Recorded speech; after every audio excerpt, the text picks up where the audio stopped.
to this motion on the President's speech on his State of the Nation address. Mr. Speaker, the President's speech was very timely, and it came at a time when Kenyans are hard hit and are experiencing deteriorating. Mr. Speaker, protect me from... Order, please. Watch your language and proceed. Mr. Speaker, before Senator Mazayo behaved in a very unparliamentary manner, I was saying that the President's speech was very timely because it came at a time when Kenyans are hard hit by the deteriorating and this speech was very inspiring to Kenyans because the President outlined what he's doing to improve the economy, and it ignited hope to the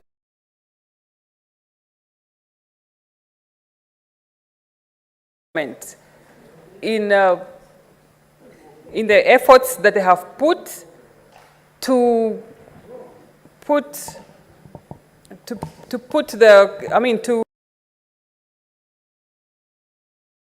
Speaker, in a record to have tangible effects to the country. And Mr. Speaker, I will outline some of the gains that we have had as a country. And the first one, Mr. Speaker, is the fact that the President has enhanced the justice delivery to Kenyans by appointing the 6 judges whose appointment was unlawfully delayed. And we know the far-reaching effects of that as practitioners of the law. Number 2, Mr. Speaker, the President has given the police service independence by making the IG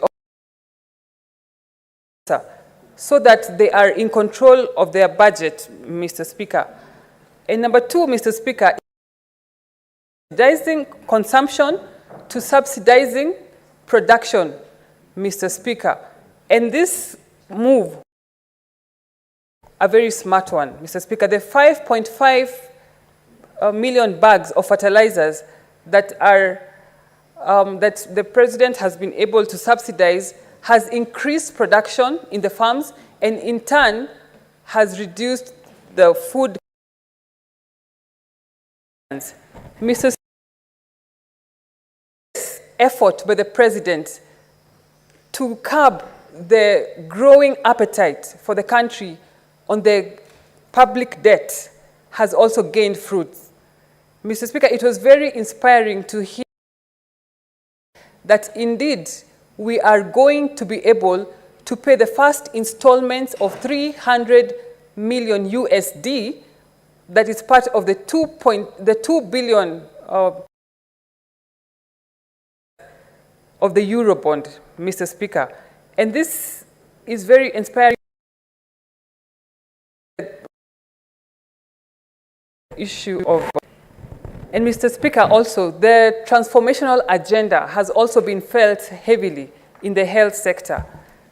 And I want to commend my colleague senators because in record time also, when we were in Turkana, we passed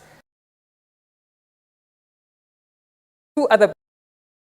Mr. Speaker, another very key component of this President's agenda is the digitalization of government services. He has led in this initiative in ensuring that 13,000 government services are now digitally available promptly and more effectively and efficiently for the Kenyan. And Mr. Speaker, in seeing that this effectively delivered to Kenyans, Mr. Speaker, I have drafted a bill referred to as the coming to the Mr. Speaker in the coming days. I urge my Senate colleagues to support me. And one of the provisions of that bill, Mr. Speaker, is that to make it mandatory for all civil servants, current and future, to have a certification, a globally recognized certification on ICT and also to inculcate the digital literacy in the primary schools and high school, and also our tertiary institutions, Mr. Speaker. And as I conclude, Mr. Speaker, I want to end in the words of the President, His Excellency Dr. William Ruto, that we have had to take hard decisions and make painful choices because we owe it to Kenyans to do the right thing and confront facts as they are without flinching or equivocating. I thank you, Mr. Speaker.